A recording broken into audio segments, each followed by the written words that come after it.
परमात्मा की साधना से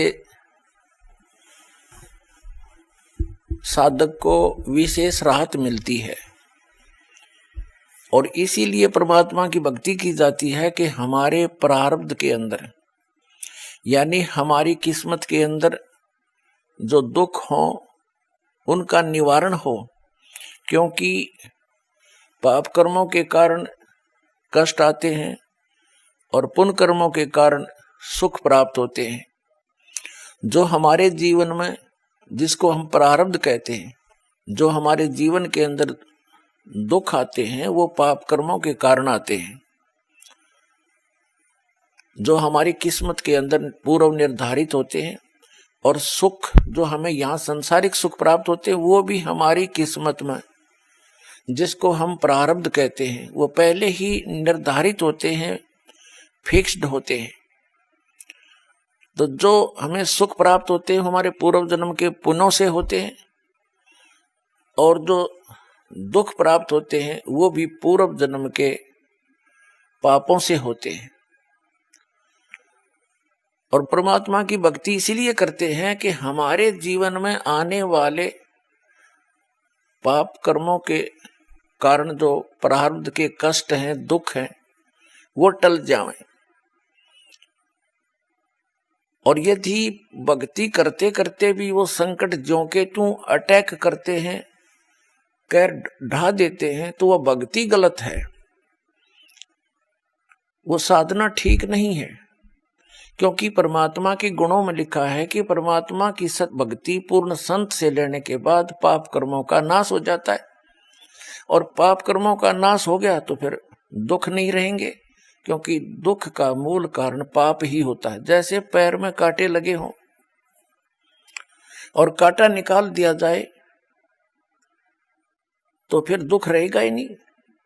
और भविष्य में जो हमारा पथ है, रास्ता है, उसके कांटे साफ कर दिए जाएं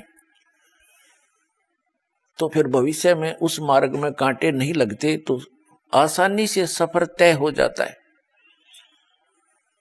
तो इसके लिए क्या बताया है कि जो सत साधना हो और पूर्ण संत की शरण हो, पूर्ण परमात्मा अल्लाह अकबर कादिर भगवान यानी समर्थ परमात्मा की भक्ति हो, तो फिर वो क्या करता है कि जो पूरी मर्यादा में रहकर साधना करते हैं भक्त आत्मा, उनके भविष्य के पाप कर्मों का नाश कर देता है। जैसे पति भरता जमीन पर जो जो धर है पांव और समर्थ झाड़ू देत है, ना काटा लग जावे। कि वो समर्थ, वो कादिर परमात्मा, वो अल्लाहु अकबर, वो ग्रेट गॉड, वो कंप्लीट गॉड, वो परमात्मा जब यदि उसकी सत साधना मिल जाती है और पूर्ण संत के माध्यम से, तो फिर वो उस अपनी प्यारी आत्मा के जीवन सफर में आने वाले पाप रूपी कांटों को ऐसे बुहार देते हैं जैसे झाड़ू से एक तरफ साइड में कर दिए जाएं। तो कहते हैं पति भरता। पति भरता का अर्थ है एक परमात्मा को इष्ट रूप में मानकर, एक यानी समर्थ उस अल्लाहु अकबर की भक्ति करने वाला, अन्य किसी देव में एज ए इष्ट रूप में श्रद्धा न रखने वाला और सत भक्ति करता हुआ उस अपने जीवन रूपी सफर पर यात्रा कर रहा होता है, तो वो समर्थ परमात्मा अल्लाहु अकबर अर्थात कादिर भगवान ऐसे झाड़ू देता है कि कहीं मेरी प्यारी आत्मा को कांटा ना लग जाए। और यदि भक्ति करते करते भी हमें दुख होते हैं तो भक्ति ठीक नहीं है, वो परमात्मा समर्थ नहीं है, क्योंकि वो आपकी किस्मत में आने वाले दुखों को, पापों को नाश करने में सक्षम नहीं है। इसी का परिणाम है कि हजरत मोहम्मद जी को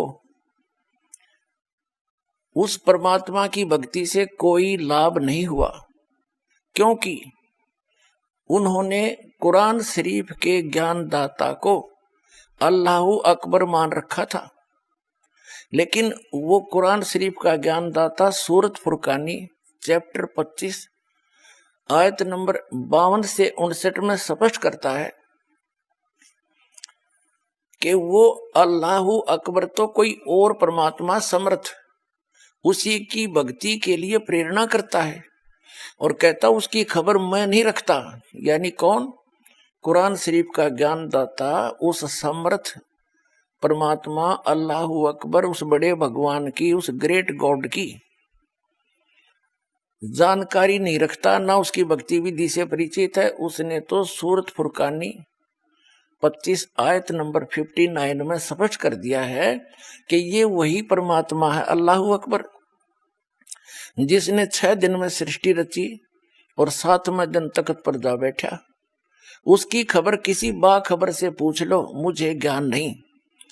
यही कारण रहा कि पूरा मुसलमान समाज इस कुरान शरीफ के ज्ञानदाता को अल्लाहु अकबर मानकर भक्ति कर रहा है। उसके द्वारा बताई गई ये नमाज, रोजे और बंग जिसको अजान बोलते हैं, और साथ में ये मांस वगैरह भक्षण करना, ये समर्थ का आदेश नहीं, ये तो इस कुरान शरीफ के ज्ञानदाता के द्वारा बताई गई भक्ति विधि है।